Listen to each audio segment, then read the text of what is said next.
인생에서 만나는 많은 고통과 아픔의 순간들은 우리로 하여금 하나님이 살아계신가라는 질문을 던지게 만듭니다. 우리를 지극히 사랑하시는 하나님이 어떻게 우리를 이렇게 고통 속에 방치할 수 있는가라는 생각이 들 때마다 우리 마음속에는 쓴뿌리가 자꾸 올라오는 것 같습니다. 미국의 유명한 달라스 신학교의 총장을 역임하시고 이 시대 강해 설교의 대가로 인정받으시는 찰스 스윈돌 목사님이 그의 책에서 이런 글을 썼습니다. 좀 길지만 자막에도 뜰 텐데요. 제가 한번 읽어드리겠습니다. 부당한 고통과 고난과 죽음의 문제는 많은 사람을 무신론으로 안내하는 표지판이다. 하나님의 존재를 의심하는 이들이 제기하는 고통의 문제를 C.S. 루이스는 이렇게 요약했다. 하나님이 선하시다면 피조물의 완전한 행복을 바랄 것이고 하나님이 전능하시다면 그 바람대로 행할 능력이 있을 것이다. 그런데 피조물은 불행하다. 따라서 하나님은 선하시지 않거나 능력이 없거나 양쪽 모두다. 하나님은 고난을 없앨 능력이 없으실까? 그렇다면 무능하시다. 고난을 없앨 의향이 없으실까? 그렇다면 선하지 못하시다. 혹시 우리의 고난을 모르실까? 그렇다면 무지하시다. 어느 경우든 그런 모자란 신은 예배받기에 합당하지 못하다. 창조, 타락, 구속, 회복의 성경 이야기를 거부하는 이들의 입장에서 보면 고통의 문제는 하나님의 존재를 믿는데 큰 걸림돌이 된다. 그러나 제2막이 길어서 혹시 무서워 보일 수 있으나 무엇보다 이 서사시는 셰익스피어의 비극처럼 문제가 매듭지어지지 않거나 우리를 어두운 결말로 떠밀지 않는다. 성경의 이야기는 해피엔딩이라서 미결 부분은 다 해결되고 악당은 다 정복되며 영웅은 다 승리한다. 그러므로 고통의 진짜 문제는 이 이야기 속에서 자신이 어디에 있는지를 모르는 데서 비롯된다. 1세기 히브리서 독자들에게나 이 생에서 고난의 해일에 부딪히는 우리 모두에게나 필요한 것은 전체를 보는 시각이다. 찰스 스윈돌 목사님은 굉장히 중요한 인사이트를 우리에게 제공하고 있습니다. 현실의 고통과 아픔에 휩쓸릴 때 우리의 믿음도 휩쓸리고 그를 믿는 나의 신앙도 신학도 소용돌이 치게 된다는 겁니다. 그러나 그리스도인에게 있어서 문제는 휘몰아치는 현실적 문제 그 자체가 아니라 하나님의 역사의 손길 어디쯤에 내가 지금 위치에 있는가를 알지 못한다는 사실, 그게 문제라고 이야기를 합니다. 고난이라는 현실 자체만 보지 말고 이 고난을 계획하셨지만 이 고난 너머에 준비해 두신 하나님의 축복과 선물까지 볼 수 있는 큰 눈이 우리에게 필요하다라는 이야기죠. 다시 말해서 하나님의 빅피처를 볼 수 있는 눈이 없는 것이 그게 바로 우리의 문제다라는 이야기입니다. 진짜 신앙자는 휘몰아치는 현실 가운데에서도 저 먹구름 너머에 보이지는 않지만 태양이 존재한다는 사실을 나는 의심하지 않습니다 라는 그 믿음처럼 오늘 고통과 아픔이 내 삶에 휘몰아치지만 하나님이 여전히 살아서 내 삶을 주관하고 계신다는 사실을 나는 의심하지 않습니다 라고 고백할 믿음이 우리에게 필요하다는 이야기죠. 현실의 극심한 고통이 하나님의 계획의 결말이 아니라 하나님 계획의 과정일 뿐이고 일부일 뿐이라는 사실을 우리가 알아야 합니다. 그걸 깨닫고 안다면 오늘 내 삶에 주어진 어두움의 터널이 길어 보이지만 우리는 그걸 이겨낼 힘을 갖게 될 것입니다. 왜냐하면 그 하나님은 신실한 분이기 때문입니다. 하나님을 모르는 이들이 이런 고난을 두고서 우리를 공박하지만 그들은 하나님의 큰 그림을 볼 수 있는 눈이 없기 때문에 믿음이 없기 때문에 그렇게 말할 수밖에 없겠지만 우리에게는 하나님의 큰 그림을 보는 눈이 있습니다. 오늘이 하나님의 역사의 끝이 아니라 하나님의 큰 역사 속에서 휘몰아치는 오늘이 있지만 이 과정을 넘어 내일 준비하신 하나님의 손길이 여전히 있다는 사실을 나는 의심하지 않습니다. 여러분, 그 믿음이 있는 사람은 오늘 풍파에 절대로 흔들리지 않는다는 사실입니다. 여러분, 이런 믿음 여러분 안에 가득하실 수 있기를 축복합니다. 하나님의 본래의 창조 계획은 인간으로 하여금 창조 세계를 다스리게 하는 것, 이게 하나님의 계획이었습니다. 자, 창세기 1장 26절 같이 읽어봅시다. 하나님이 이르시되 우리의 형상을 따라 우리의 모양대로 우리가 사람을 만들고 그들로 바다의 물고기와 하늘의 새와 가축과 온 땅과 땅에 기는 모든 것을 다스리게 하자 하시고, 자, 이 말씀에 보면 하나님께서 만물을 만드신 다음에 그 만물의 통치권을 인생에게 주신 이야기가 등장합니다. 당신의 형상으로 지어진 하나님의 백성 인생에게 이 만물을 다스리게 하자라고 하나님이 계획하셨다는 말입니다. 그런데 저는 여기 만물의 통치권을 인간에게 주셨다라는 이거보다 좀 더 정확한 표현이 필요한데, 저는 그것은 만물의 통치권을 인간에게 맡기셨다라고 표현하는 게 더 맞다고 생각합니다. 왜냐하면 주셨다 그러면 소유권이 이미 넘어와 버렸다라는 생각이 들죠. 그래서 내 거다, 이제부터 내 마음대로 하니까 터치하지 마, 이런 마음이 들기가 쉽습니다. 그러나 하나님이 당신의 것을, 소유권도 당신에게 있는데 우리에게 운영권을 맡겨주시면서 너는 청지기로서 이 일을 잘 맡아서 하라고 맡겨주셨다면 이야기는 달라지죠. 그건 마음대로 할 수 있다는 소리가 아닙니다. 하나님이 뜻하신 바 그대로를 성취하기 위해서 어떻게 해야 되는지를 깨닫고 하라는 말씀이 그 말씀인 거지요. 그러므로 우리는 하나님께서 온 만물에 소유권을 주셨다라고 착각하지 말고, 하나님이 그걸 운영하도록 운영권을 주셨는데 그분의 목적을 따라 행하게 하셨다라는 사실을 잊지 마셔야 합니다. 그러면 그 만물의 목적은 뭘까요? 왜 지으셨을까요? 우리에게 왜 그걸 맡기셨을까요? 그 목적은요, 하나님의 영광을 위해서 이들을 통치하고 다스리라 라고 하나님이 우리에게 주셨습니다. 자, 두 가지 사실입니다. 하나님의 영광을 위해라는 하나의 사실과 이 만물을 다스리게 하셨다라는 두 번째 사실이 있습니다. 우리는 항상 이 후자에다가 방점을 찍고 싶어 합니다. 왜? 그게 내 것처럼 들리기 때문에, 내 유익처럼 들리기 때문에 거기다가 방점을 두고 싶어 하지만, 하나님의 창조 목적은 첫 번째의 방점이 있습니다. 하나님의 영광을 위해 우리가 해야 할 일의 방향성은 정해져 있다는 겁니다. 아무렇게나가 아닙니다. 네 좋을 대로가 아닙니다. 하나님의 영광을 위해라고 이미 선정되어 있다는 겁니다. 그러므로 우리에겐 소유권이 있는 게 아니라 하나님의 뜻을 따라 청지기로서 운영권이 주어졌는데, 오직 하나님의 영광을 위해 온 만물을 이끌어 하나님께 영광 돌리게 하는 책임이 있습니다. 그러면 온 만물이 하나님께 영광 돌리게 해야 되는데, 그걸 위해서 우리는 어떻게 해야 될까요? 하나님의 하나님 되심을 알아야 되고, 이 창조, 모든 만물을 창조하셨다는 사실을 인정해야 하고, 이것이 어디로 가야 하는지를 인정하면서 그 영광의 목적을 따라 사용하려 해야 합니다. 그런데 이 아름답고 거룩한 하나님의 계획 속에 창세기 3장은 죄가 침투해 들어와서 이 모든 걸 박살내 버렸습니다. 죄는 인간을 이 축복된 영광의 사명, 모든 만물을 이끌어 하나님께 영광 돌리도록 이끌어가는 마치 제사장과 같은 사명을 가지고 있는 인생의 이 아름다운 직임을, 저주스러운 이 죄가 인간을 저주의 상태로 빨아들여서 고난과 죽음에 빠뜨려서 허덕이도록 만들어 버렸다는 거죠. 영광이 사라지고 오히려 저주가 우리에게 다가왔다는 겁니다. 자, 창세기 3장 17절에서 19절 말씀 같이 한번 읽어봅시다.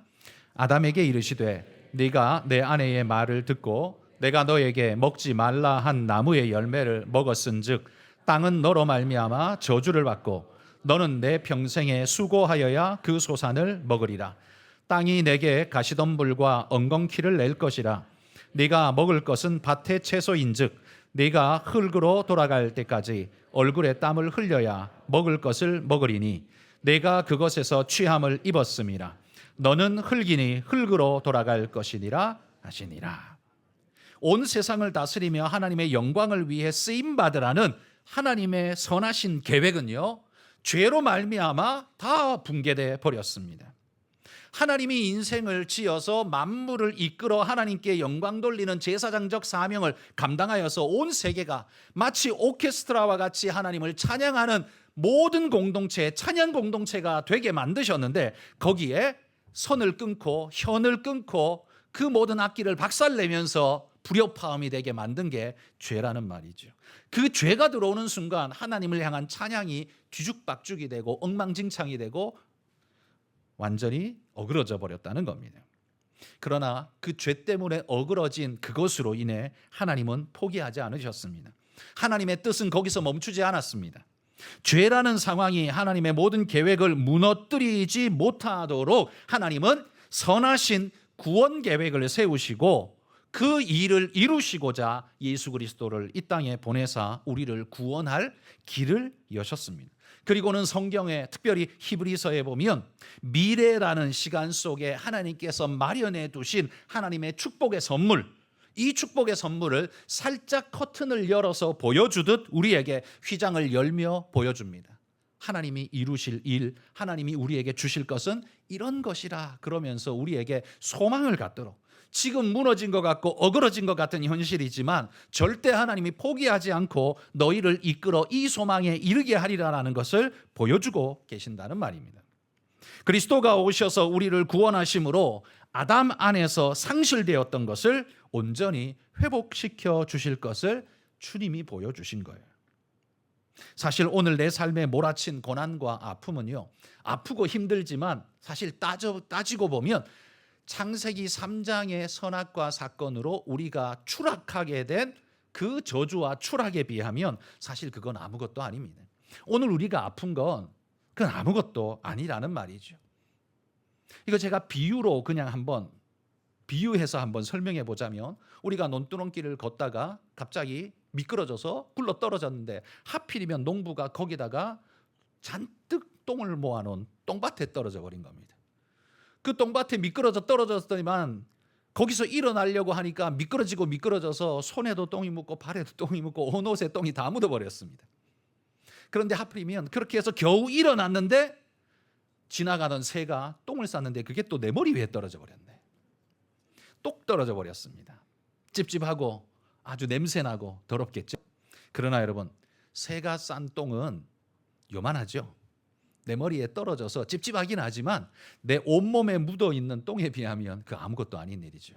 아무것도 아닌 일이죠. 제가 비유하는 비유가 뭔지 이해되십니까? 우리 인생에서 만나는 아픔은 마치 새똥처럼 작은 거고요. 사실 우리의 현실은 어때요? 죽음과 저주의 똥밭에 뒹굴고 있는 그 현실이라는 말입니다. 예수 그리스도가 없었으면 우린 뭐예요? 똥밭에서 죽을 인생이었다는 말이에요. 그런데 지금 새똥 떨어진 그것 때문에 우리가 분노하고 아파하며 하나님 안 믿겠다라고 말하는, 이런 하나님이라면 난 안 믿겠어 라고 말하는, 이건 참 우스꽝스러운 일 아니겠습니까? 그건 별거 아닙니다. 그런데 하나님이 우리를 그냥 그 똥밭에 내버려 두셨다면 우리에겐 소망이 없지만, 아니요, 당신의 아들을 보내셔서 우리를 손붙잡아 이끌어 가시며 당신의 나라로 이끄시며 씻어주시고 닦아주시고 새 옷을 입히시며 당신의 우편에 앉는 영광의 자리까지 앉도록 해 주셨다는 겁니다. 비록 나는 지금 똥밭에 넘어졌다가 냄새나고 불결한 상태에 있지만 우리의 미래는 뭐예요?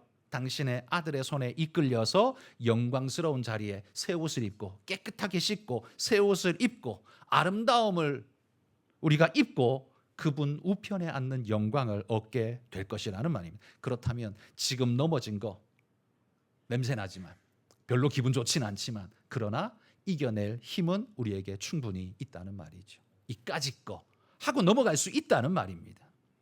자, 로마서 8장 28절 말씀 같이 읽어봅시다. 우리가 알거니와 하나님을 사랑하는 자 곧 그의 뜻대로 부르심을 입은 자들에게는 모든 것이 합력하여 선을 이루느니라. 믿습니까? 여기 모든 것이 합력하여 선을 이룬대요. 여기 모든 것 속에는 뭐가 있는 줄 아십니까? 여러분이 당하고 있는 아픔과 고통과 눈물이 그 안에 다 들어 있습니다.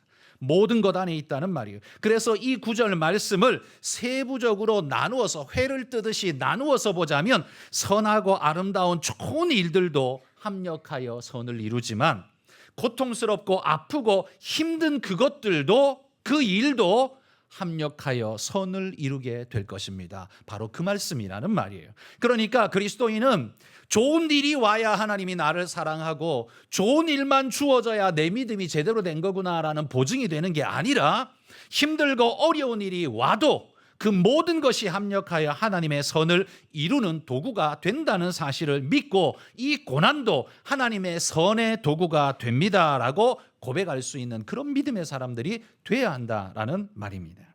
그러므로 여러분, 그리스도인은 고난을 미워하고 싫어하고 멀리하는 자, 그건 사실 그리스도인의 바른 자세가 결코 아닙니다. 고난을 당하지 않으려고 수단과 방법을 가리지 않는 자, 그건 그리스도인이 아닙니다.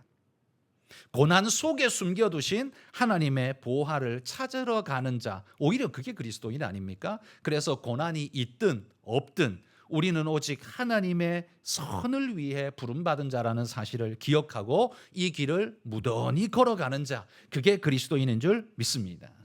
여러분, 히브리서 1장을 마치면서 히브리서는 천사의 존재 목적에 대해서 이렇게 말했습니다. 히브리서 1장 14절입니다. 읽어봅시다. 모든 천사들은 섬기는 영으로서 구원받을 상속자들을 위하여 섬기라고 보내심이 아니냐. 자, 이 말씀 기억나시죠? 1장에서 그리스도와 천사를 비교하면서 누가 더 우위냐? 그건 비교할 필요가 없다. 그리스도가 당연히 우위다라는 사실을 극적으로 강조했습니다. 그러면 천사는 하나님이 왜 보내셨냐? 그건 구원의 상속자인 우리를 섬기라고 보내신 종들일 뿐이다 라고 이야기하는 거예요. 자, 그러면 왜 천사는 구원받은 우리를 섬기는 수고를 해야 되는 걸까요? 그들이 하는 일의 종류는 뭘까요? 도대체 하나님이 천사를 보내셔서 우리를 위해서 하라고 하신 일이 어떤 것일까요? 여러분, 천사는 하나님이 부리시는 종이지 않습니까? 영적인 존재인데 하나님이 만드신 피조물입니다. 피조물로서 영적 존재로서 육과 영의 창조물인 인간을 도우라고 하나님이 보내셨는데 그럼 뭘 돕냐? 힘든 일 당하지 않고 미끄러지지 않고 실패하지 않고 그러라고 돕냐? 아니요, 그거 아닙니다. 뭘 돕냐 하면 하나님이 인간에게 주신 고귀한 소명을 회복하고 그 말씀 따라 살도록 붙잡아주고 격려하고 위로하고 세워주는 일, 그걸 위해서 천사가 존재한다는 말이죠. 그게 천사의 사명이라는 말입니다. 자, 인간이 창세기 3장에 나오는 타락, 그 이전에 인간에게 주어진 소명이 뭐였습니까? 그건 앞에서도 제가 말한 것처럼 온 만물을 이끌어 하나님께 영광 돌리는 제사장적 사명을 하는 것이 그게 바로 인간의 사명이었습니다. 존귀하다는 말을 하고 싶은 게 아닙니다. 제사장 단어를 쓰는 게 존귀하다 이런 이야기를 하고 싶은 게 아니에요. 무리를 이끌어서 하나님께로 나아가는 자, 이게 그의 사명이란 말이에요. 그러면 여러분, 그 사명, 그 하나님이 주신 그 직임은 우리가 이제 타락 이후에 없어졌을까요? 우리에게서 걷어가셨을까요? 아니요. 여전히 우리에게 있습니다. 그런데 여러분, 그 사명, 온 만물을 이끌어 하나님을 영화롭게 하는 그 사명을 천사에게 주신 적 있을까요? 그런 말씀 성경에서 읽어보신 적이 있습니까? 없습니다. 천사에게는요, 그런 사명을 주신 적이 없어요. 하나님께서 온 만물을요 천사에게 맡기시면서 야, 저 인간들은 안 되겠어. 이제부터 네가 해. 네가 만물을 다스려. 하나님이 그렇게 말씀하신 적 있냔 말이에요. 없다는 겁니다. 오직 그 축복과 그 영광은 누구에게만 주어졌어요? 인생에게만 주어졌어요. 이런 영광스러운 직임을 맡았는데 그런 인간이 에덴 동산에서 하나님의 명령을 정면으로 어기고 죄에 빠져버린 겁니다. 그 죄가 인간에게 주어진 모든 사명뿐만 아니라 모든 영광을 무너뜨려 버렸습니다. 인간은 그 고귀한 자리에서 추락을 해버렸고 사명은 더럽혀졌습니다. 유명한 주석가인 윌리엄 바클레이라는 목사님이 이렇게 글을 썼습니다. 인간은 만물을 다스리도록 되어 있었으나 여태 다스리지 못했다. 이들 피조물은 상황에 좌절하고 유혹에 꺾이고 자신의 약점에 둘러싸여 있다. 자유로워야 할 그들이 속박되어 있고 통치자여야 할 그들이 노예가 되어 있다. 여러분, 우리는 자연 만물을 이용하고 있을 뿐이지 우리의 본래적 사명이 뭐라고요? 그것을 이끌어 하나님을 예배하고 찬양하는 것, 그건 우리가 제대로 못하고 있다는 말입니다. 우리가 해야 될 일이라는 말입니다. 이 타락과 멸망의 결과로 말미암아 우리에게는요 지적, 심리적, 도덕적, 신체적, 정서적, 영적으로 심각한 손상을 입게 된 겁니다. 모든 분야에서. 그래서 신학에서는 이걸 가리켜 전적 타락이라는 단어를 사용합니다. 전적 타락. 이 단어를 들으면 어떤 느낌이 드냐면, 인간이 전적으로 타락했다고? 인간은 그러면 1%도 착한 구석이 없이 모조리 새까맣다는 소린가? 이런 생각으로 아마 여러분 귀에 들릴 겁니다. 그런데 그런 전제로 놓고 인간들을 보면, 그래도 사람 착한 구석이 많은데 저 사람은 법 없이도 살 것 같이 착한데, 이런 생각 들죠. 그러니까 전적 타락이란 말은 하얀 구석이 없이 전부 새까맣다라는 말이 아니라, 착한 구석이 1%도 없다라는 말이 아니라, 타락의 영향을 받지 않은 분야는 하나도 없다. 모든 분야에서 오염되고 타락했다라는 말입니다. 생각도, 행함도, 마음도, 육체도 인간은 타락했다는 말이에요. 그게 전적 타락이란 말입니다. 절망스럽지 않습니까? 그런데 여러분, 그런데 하나님은 5절에, 오늘 보면 히브리서 2장 5절에 보시면 우리에게 소망의 단어를 주고 있습니다. 뭐냐면 장차 올 세상이라는 이 단어예요. 장차 올 세상. 여러분, 장차 올 세상이라는 이 말은 뭘 전제하고 있냐면, 지금 세상은 아니다 이 말이죠.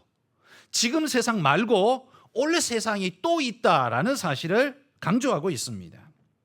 아직 오지 않았지만 오게 될 세상이라는 말이고, 하나님의 계획 속에 이미 포함되어 있어서 반드시 오게 될 세상, 그 세상이라는 이야기가 그 의미 속에 들어있는 거죠. 그러면 그 장차 올 그 세상은 어떤 세상일까요? 그건 그리스도께서 우리를 회복하사 이루게 될 그 최종적인 세상을 이야기합니다. 놀랍고 축복 그대로의 세상을 말해요. 이 세상을 구약의 선지자도 봤고 노래했고 신약의 사도들도 보고 노래했습니다. 이사야, 구약의 이사야가 먼저 노래한 걸 한번 읽어봅시다. 이사야 11장 6절에서 9절입니다. 길지만 같이 처음부터 끝까지 읽어봅시다. 그때에 이리가 어린 양과 함께 살며 표범이 어린 염소와 함께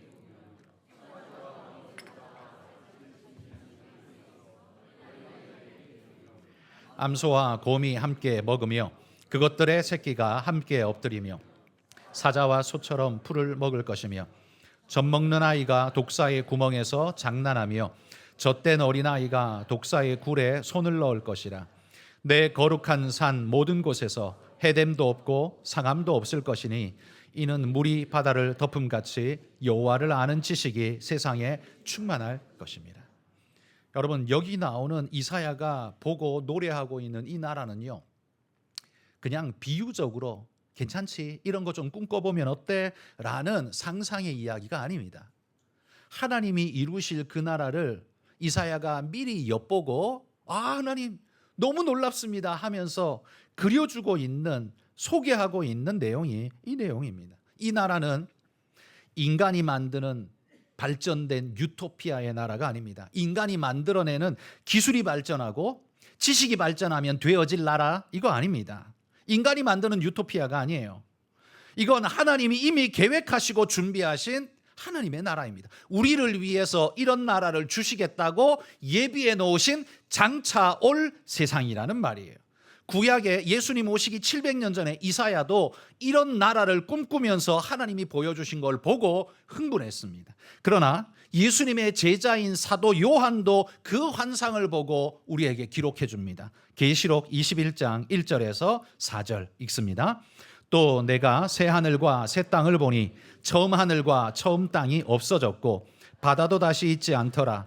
또 내가 보매 거룩한 성 새 예루살렘이 하나님께로부터 하늘에서 내려오니 그 준비한 것이 신부가 남편을 위하여 단장한 것 같더라.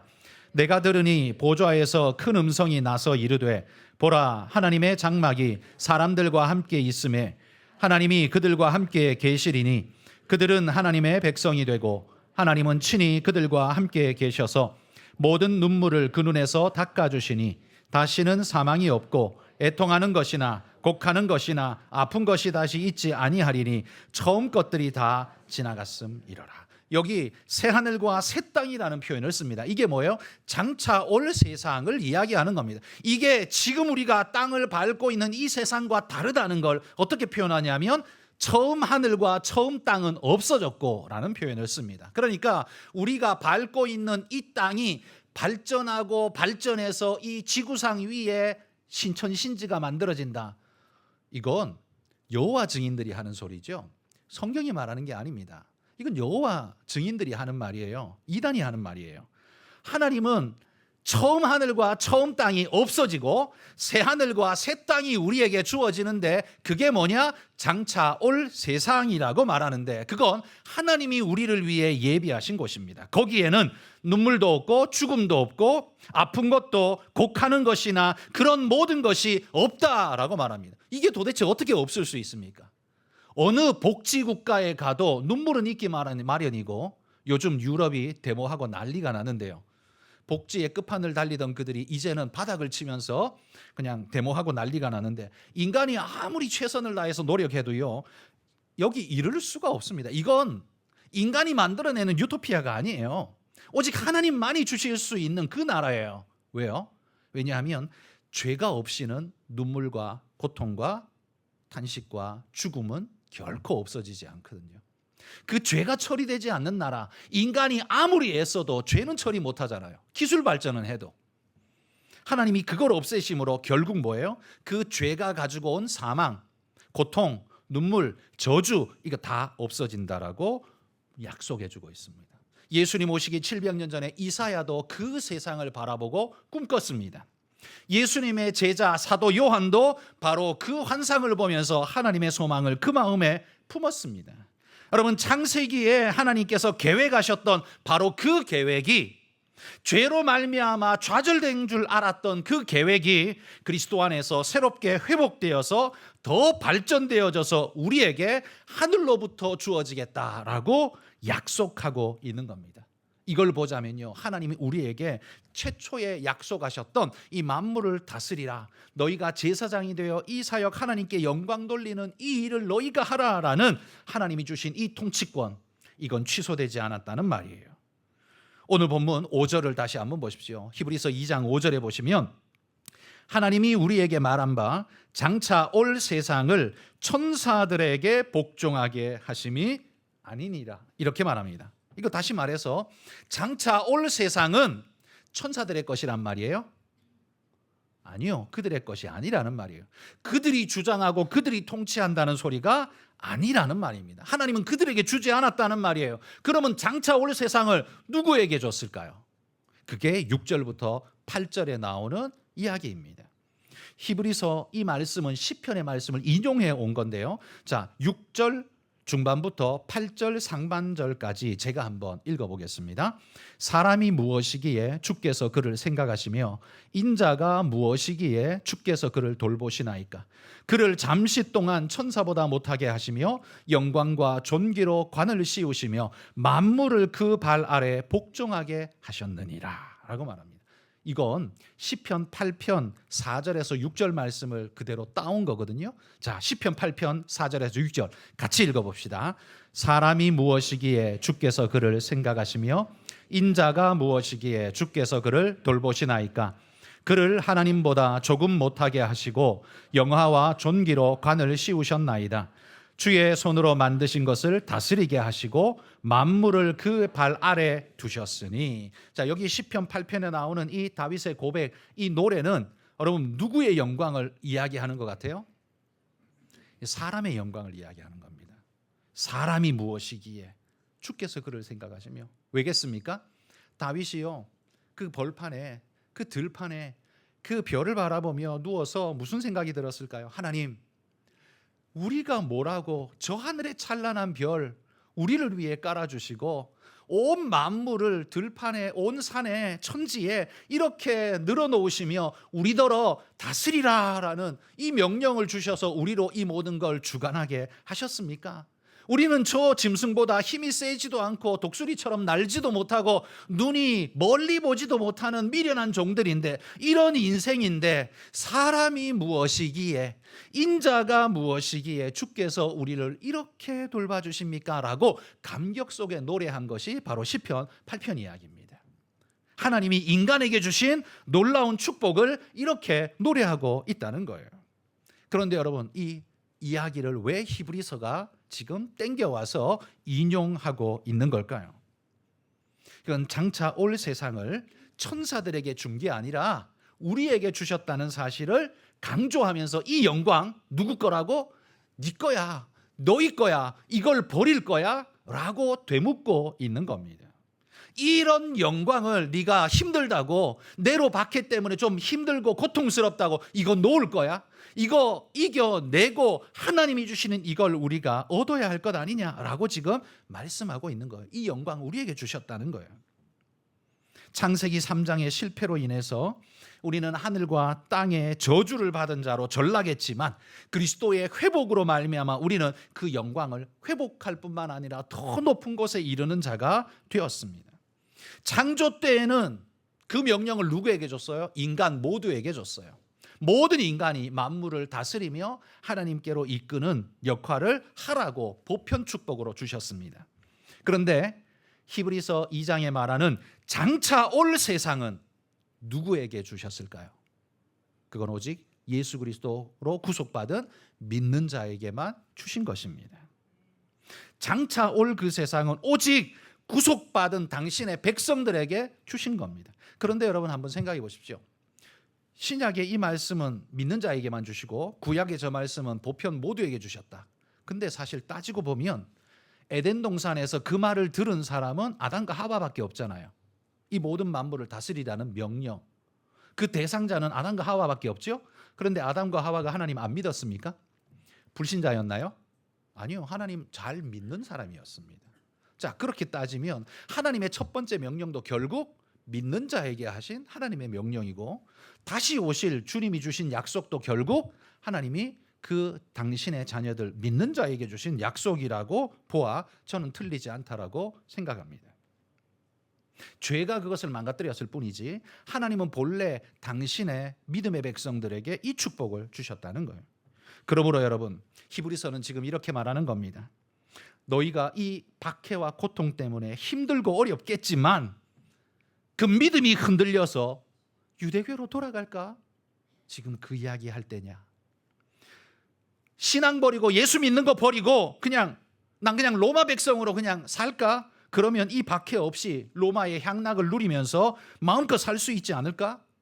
이것 때문에 신앙을 놓아버릴까 하는 흔들리는 마음 속에 있는 그들에게 지금 히브리서가 지금 이 말을 하는 겁니다. 이렇게 말하는 거예요. 만약 너희가 그렇게 유대교로 돌아간다면, 예수 버리고 로마로 돌아간다면, 그리스도께서 회복하고 우리에게 안겨주실 장차 올 세상의 축복은 너희의 것이 아닐 것이다. 여러분, 이게 얼마나 끔찍한 이야기입니까? 그 축복이 내게 아니라면, 나의 것이 될 수 없다면 지금 당하는 고통과 아픔, 요거 모면한다고 해서 내가 병이 안 듭니까? 아픈 게 없습니까? 내가 고통을 안 받습니까? 이거 피해도 여전히 있어요. 그런데 정작 하늘에서 주시는 그 놀라운 은혜의 축복을 내가 잃어버리게 된다면, 그거 좀 피하려다가 어마어마한 영광을 잃어버리는 정말 어리석은 선택을 하는 것 아니겠습니까? 그래서 지금 히브리서가 말하는 겁니다. 너희가 가볍게 생각하는 이 신앙이, 이 믿음이, 이 하나님이 얼마나 영광스럽고 위대하고 우리에게 말할 수 없는 축복을 안겨주시는지 잊지 마라 라고 이야기하는 거예요. 그래서 그분을 붙들고 있는 것이 얼마나 큰 축복인지 잊지 마라 라고 지금 말씀하는 거예요. 성도 여러분, 세상에서 쫓겨서 물질과 자리와 권세에 휘둘리다 보니까 우리도 자꾸 눈에 보이는 우리 앞에 있는 것만 생각하게 됩니다. 그게 뭐예요? 그게 물질이고, 그게 직위 자리이고, 그게 세상 권세이고, 그것밖에는 눈에 안 보이니까 그게 다인 것 같아요. 그게 최고인 것 같아 보입니다. 그러나 절대 그렇지 않습니다. 하나님의 큰 그림을 보십시오. 주님 다시 오시는 그날, 하나님이 우리에게 안겨주실 그 나라 그 땅에서는 우리가 지금 기대하고 소망하는 물질과 자리와 권세라는 건 아무짝에도 쓸모없는 그냥 돌멩이 하나에 지나지 않는 것, 그것밖에는 안 될 겁니다. 그때의 진짜 유효한 축복은 돈이 아닙니다. 내가 그 나라에 들어갈 수 있는 입장권이 있어야 할 것 아닙니까? 그게 뭡니까?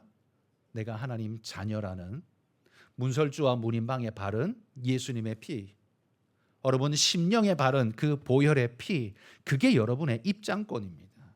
그거 버리고 어디 가서 우리가 평안을 얻고 축복을 얻을 수 있겠습니까? 바로 이것을 위해서 오늘 본문 9절에 보시면 오직 우리가 천사들보다 잠시 동안 못하게 하심을 입은 자 곧 죽음의 고난 받으심으로 말미암아 영광과 존귀로 관을 쓰신, 그 다음에 뭐가 나와요?